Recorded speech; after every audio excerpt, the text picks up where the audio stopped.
बहुत सारे लोग कहते हैं अंग्रेज बिजनेस करने आए थे और मुगल सत्ता के लिए आए थे, ऐसा हमें पढ़ाया जाता है। बहुत सारे बच्चों को यही सोच भी रहे होंगे, सीबीएसई बोर्ड वाले खासतौर पर यही पढ़ के आए होंगे कि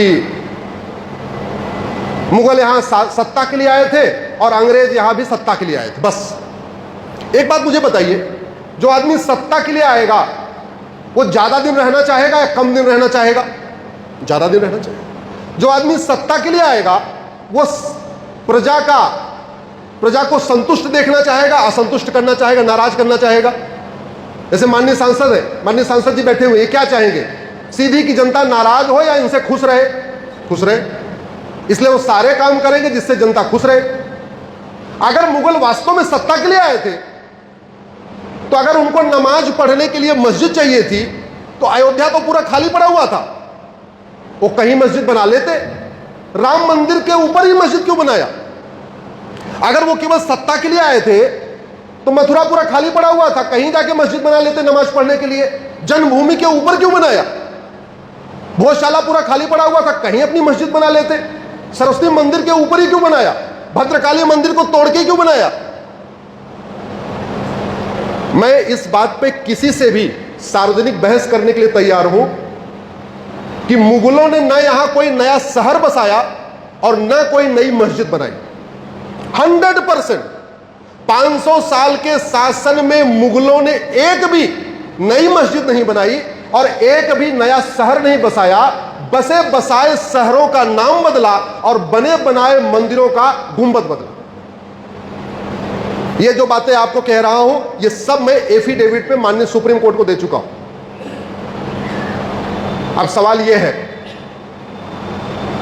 आप कमजोर हैं, 10 डकैत आते हैं आपके घर में, लूटते हैं, माता पिता की हत्या कर देते हैं, बहन बेटी के साथ बलात्कार करते हैं और उसके बाद आपके घर पे कब्जा करके बैठ जाते हैं। घर के बाहर जो पिताजी की नेम प्लेट थी, शुक्ला भवन, चौरसिया भवन, अग्रवाल भवन, माहेश्वरी भवन, उसको हटा के अपना मुजफ्फर भवन, जौना भवन, मिर्जा भवन कर देते हैं। आप मजबूर हैं, आप कुछ नहीं कर सकते क्योंकि वो स्ट्रांग है, उसके पास तलवारें हैं। लेकिन जिस दिन वो डकैत, वो लुटेरा, वो आतंकवादी चला जाएगा, उसके बाद आप वो नेम प्लेट हटाएंगे या वहीं कंटिन्यू करेंगे? जोर से बताइए जरा। हटाएंगे। और अगर आपने नहीं हटाया तो आपको धिक्कार है, आपको अपने पूर्वजों का नाम लेने में धिक्कार होनी चाहिए। हमारे पूर्वज मजबूर थे, उन्होंने विंध्याचल को मिर्जापुर बनने दिया, उन्होंने पांचाल को फर्रुखाबाद बनने दिया, उन्होंने गजप्रस्थ को गाजियाबाद बनने दिया। मजबूरी थी उनकी। लेकिन जब वो चले गए तो हमारा क्या धर्म होता है, हमारा पुत्र का क्या धर्म है, हमारा क्या धर्म है? हम उनको कंटिन्यू करें या उसको उनकी नेम प्लेट उठा के फेंक दें? जोर से बताइए जरा। और एक एक नेम प्लेट कब तक बदलेंगे? भारत का संविधान के प्रियम्बल का पहला शब्द है सोवरेन, कि भारत एक संप्रभु राष्ट्र है। संप्रभुता का मतलब न गुलामी का नाम होना चाहिए, न गुलामी का निशान होना चाहिए। इसलिए मैंने पीआईएल फाइल किया कि भारत में एक भारतीय नामकरण आयोग बनाया जाए, एक भारतीय नामकरण संहिता बनाई जाए, उसमें 8-10 लोग, जिनको आप डालना है डाल दो, हिस्टोरियन को डालना है डाल दो, जिनको डालना है डाल दो, और वो कमीशन 1 साल 2 साल के अंदर पूरे भारत से जो विदेशी लोगों के नाम पे शहर मोहल्ले गलियां हैं उनकी लिस्ट बनाए, उनके ओरिजिनल प्राचीन नाम को पता करे और सारे के सारे एक ही झटके में सारे नाम बदल दिए जाए। ऐसे अगर हम 1 साल में एक बदलते रहेंगे तो 1000 नाम है, 1000 साल लग जाएगा। साल में 10-10 बदलेंगे, 100 साल लग जाएगा। तरीका क्या है? भारत का संविधान कहता है right to dignity, right to identity, sovereignty, ये संविधान कहता है। यानी ये हमारी ड्यूटी है कि हम एक भारतीय नामकरण आयोग बनाएं, एक भारतीय नामकरण संहिता बनाएं और एक ही झटके में पूरा नाम बदल दें। धर्म की रक्षा के लिए छत्रपति शिवाजी महाराज ने पूरा अपना परिवार बलिदान कर दिया। धर्म की रक्षा के लिए गुरु गोविंद सिंह जी ने अपना पूरा परिवार बलिदान कर दिया। धर्म की रक्षा के लिए हम भारत के संविधान को लागू नहीं कर सकते क्या? जोर से बताइए। और सब लिखा हुआ है इस संविधान में, बस चश्मा ठीक करने की जरूरत है। कैम्ब्रिज वाला चश्मा रहेगा, ऑक्सफोर्ड वाला चश्मा रहेगा, तब इसमें दिखाई नहीं पड़ेगा। जिस दिन भारत का चश्मा पहन लेंगे हमारे माननीय सुप्रीम कोर्ट के जज, हमारे हाई कोर्ट के जज, बाकी संविधान की शपथ लेने वाले, सब इसी भारत के संविधान में दिखाई पड़ेगा। इसमें सब लिखा हुआ है।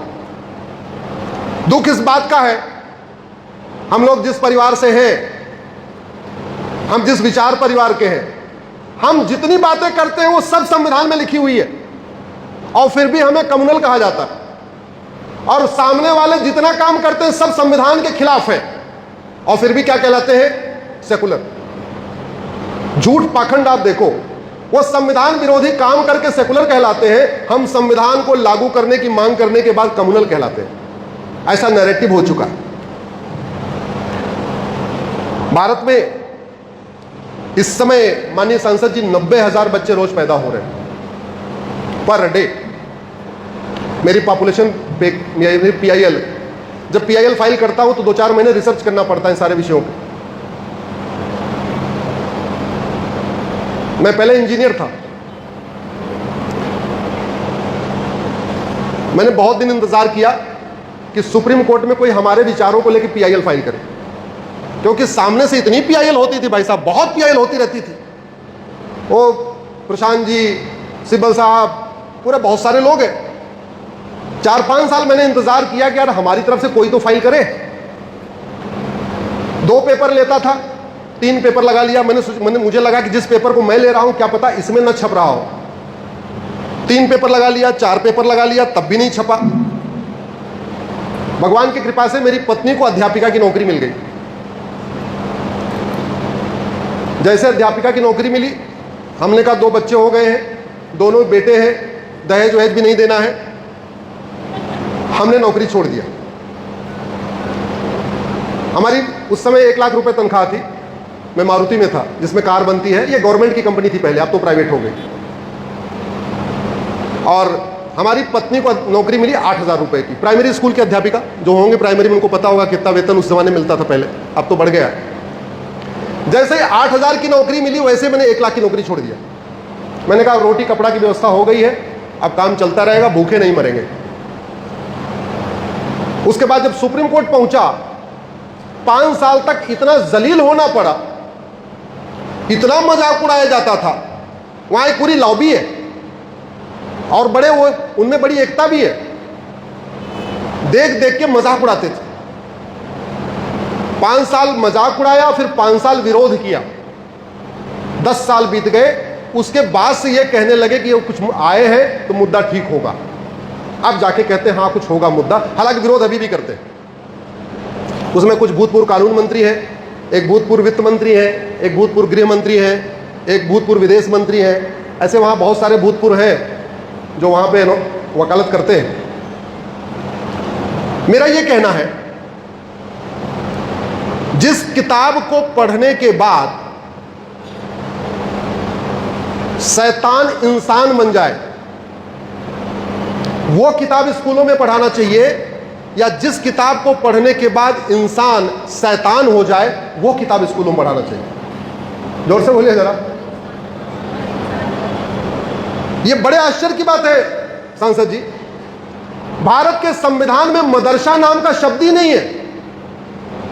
MADARASA नाम का शब्द ही नहीं है कहीं पे। और मुगलों ने 1000 मदरसा खोला था और मुगल चले गए।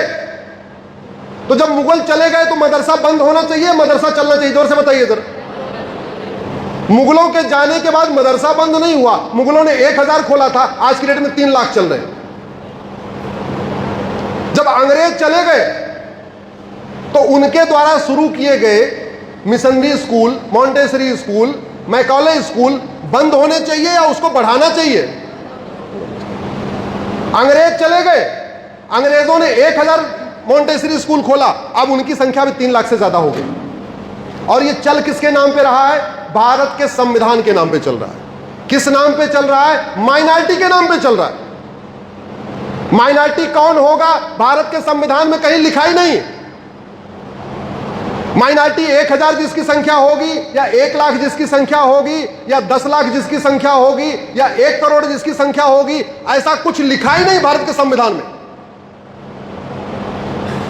फिर भी मदरसों की संख्या बढ़ रही है, मदरसा बोर्ड बन गया, मदरसों की डिग्री वैलिड हो गई और मदरसों की संख्या तेजी के साथ बढ़ती चली जा रही है।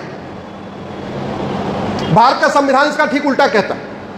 आर्टिकल 27 कहता है कि किसी भी मजहब को प्रमोट करने के लिए सरकार 1 रुपए खर्च नहीं करेगी। धर्म को नहीं, धर्म और मजहब में अंतर है। धर्म और मजहब में जमीन आसमान का अंतर है। धर्म जोड़ता है और मजहब तोड़ता है। जोर से बोलिए, धर्म जोड़ता है और मजहब। लेकिन वो मैकाले सिस्टम चल रहा है, धर्म को मजहब, मजहब को धर्म, धर्म को रिलीजन, रिलीजन को धर्म मान के बैठे हुए ना, उल्टा एकदम। भारत के संविधान का आर्टिकल 27 कहता है कि मजहब को प्रमोट करने के लिए 1 रुपए खर्च नहीं किया जाएगा।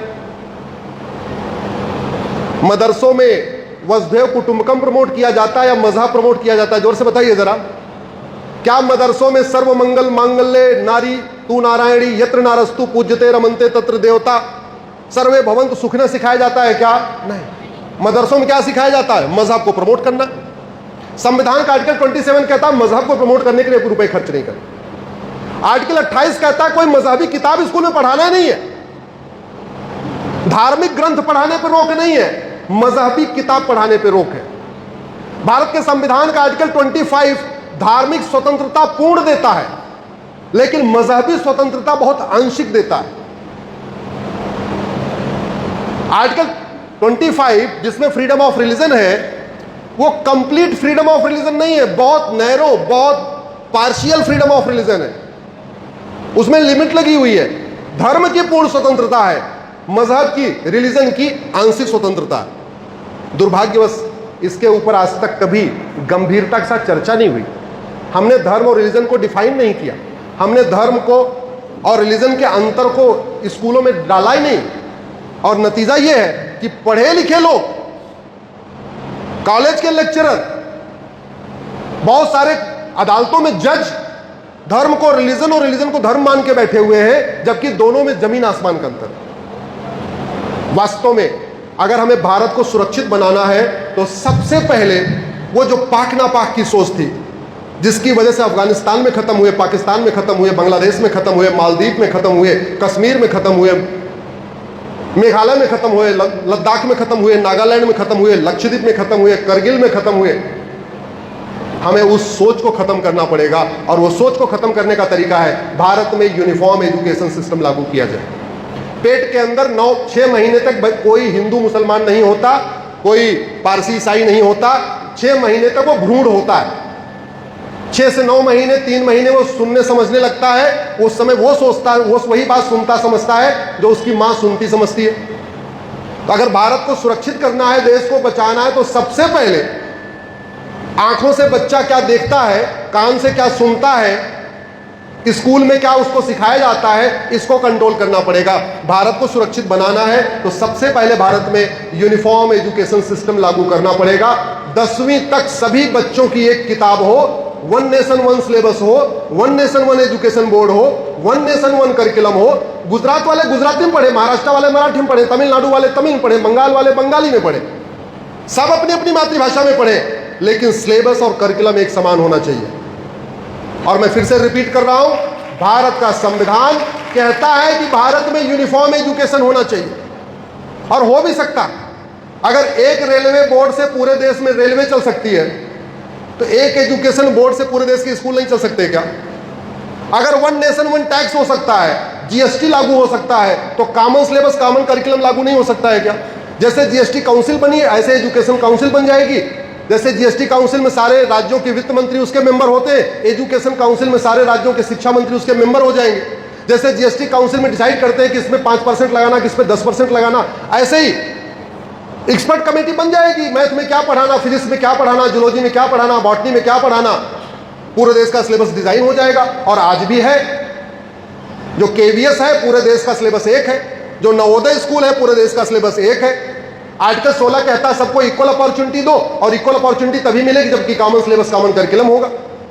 जब नीट का पेपर एक है तो पूरे देश के बच्चों की किताबें होनी चाहिए, अलग अलग होनी चाहिए। जोर से बताइए जरा।